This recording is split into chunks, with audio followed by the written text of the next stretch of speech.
Rail کہانی میں railway کے حوالے سے پاکستان کے مواصلاتی نظام سے متعارف کروایا گیا ہے اور ریلوے کی افادیت اور ضرورت و اہمیت سے ہمیں روشناس کر رہے ہیں مصنف۔ خاص الفاظ: پنشن، نقل و حمل، مال بردار، بتدریج، کوچ، استحکام، نیٹ ورک، معیشت۔ بہت زیادہ عرصے پہلے کی بات نہیں، آج سے تقریباً 250 سال پہلے انسان خود ایک شہر سے دوسرے شہر، ایک قصبے یا گاؤں سے دوسرے قصبے یا گاؤں تک جانے کے لیے پیدل سفر کرتے تھے۔ گدھے، گھوڑے یا اونٹ استعمال کرتے تھے۔ گدھا، گھوڑا گاڑی، بیل گاڑی یا اونٹ گاڑی تب استعمال ہوتی تھی جب سفر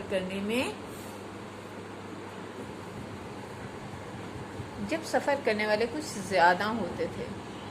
تو یہاں پر بتایا جا رہا ہے کہ بہت عرصے پہلے کی بات نہیں ہے، لیکن تقریباً 250 سال ہو گئے ہیں کہ جب انسان ایک جگہ سے دوسری جگہ جانے کے لیے، ایک شہر سے دوسری شہر، ایک قصبے سے دوسرے قصبے میں جانے کے لیے پیدل سفر کرتے تھے، کیونکہ اس ٹائم سواریاں اتنی عام نہیں تھیں یا پھر جانوروں کا استعمال کیا جاتا تھا، جیسے گدھے، گھوڑے، اونٹ وغیرہ کا استعمال کرتے تھے۔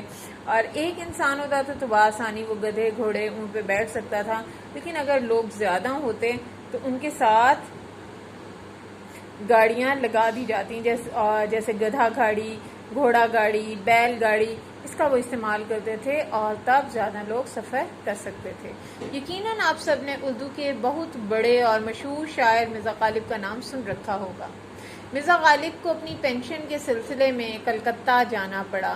اب کلکتہ ہندوستان کا صدر مقام یا کیپٹل سٹی ہے، اس لیے کہ ان دنوں ہندوستان کا صدر مقام یہی شہر تھا۔ مرزا غالب دہلی میں رہتے تھے اور کلکتہ وہاں سے 1000 میل سے بھی زیادہ فاصلے پر تھا۔ مرزا غالب کو یہ طویل سفر طے کرنے کے لیے مہینوں لگ گئے۔ طویل سفر یعنی لمبا سفر، کیونکہ 1000 میل کا فاصلہ ہے درمیان میں، اور 1000 میل کا فاصلہ طے کرنے کے لیے زیادہ وقت درکار ہوتا تھا، کیونکہ خاص سہولیات دستیاب نہیں تھیں۔ بیل گاڑی یا گدھا گاڑی وغیرہ پر جانا پڑتا تھا، تو اس لیے ٹائم زیادہ لگتا تھا، اس لیے کہ انہیں منزل تک پہنچنے کے لیے بیل گاڑی سے جانا پڑا۔ گھوڑے پر بہت زیادہ تیزی سے سفر کیا جا سکتا تھا، لیکن ضعف عمر یعنی عمر کی زیادتی، عمر کے بڑھ جانے کی وجہ سے، ضعیف ہو جانے کی وجہ سے اتنے طویل سفر گھوڑے پر بیٹھ کر کرنے کی مرزا غالب میں ہمت نہیں تھی، یعنی ان میں طاقت نہیں تھی کہ وہ اتنا لمبا سفر کر سکتے۔ غالب کے زمانے میں لوگ دریاؤں میں کشتی کے ذریعے بھی سفر کرتے تھے۔ آج سائنسی ایجادات کی وجہ سے ایک جگہ سے دوسری جگہ سامان پہنچانے یا خود جانے کے لیے موٹر سائیکل، موٹر کاریں، گاڑیاں، بسیں، ٹرک اور ریل گاڑیاں میسر ہیں، یعنی ذرائع آمد و رفت زیادہ ہو گئے ہیں، دستیاب ہیں ہمیں، اور ہم بآسانی ایک جگہ سے دوسری جگہ کم سے کم وقت میں جا سکتے ہیں۔